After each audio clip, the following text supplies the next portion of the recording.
बोलो। मामा, आज मैं ये पूरा सफर लिखना है। हाँ, तूने भी में से कुछ थोड़े थोड़े लिखे हुए हैं, तो आज का मैं पहले दिन लिख रहा हूँ ना ये सब। तो आजकल मुझे इनकी समझ ही नहीं आ रही। जब ये कॉपी पढ़ूंगी तो फिर इसकी समझ आएगी मुझे। तो कॉपी तो पूरी हो गई। कॉपी पूरी? अभी पेपर कर रहा हूँ मैं। सिर्फ एक पेज रह गया बस, और एक ही है। सिर्फ यही पेज रह गया? छुट्टी मुझे फिर है?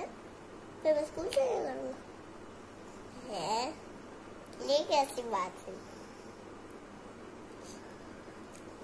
लेकिन आपको पता है ना, जब ए आना है ना, फिर ना मैं वो कुछ लिखी हुई है उनको समझ के फिर मैंने कुछ अपनी पेंसिल से भी लिखना है।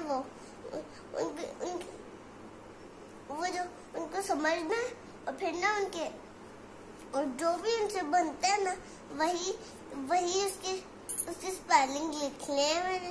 और उसके आगे भी जो उसके बाद भी जो बनता है ना उसके भी स्पेलिंग लिखते हैं। इंशाल्लाह। अभी लिखो।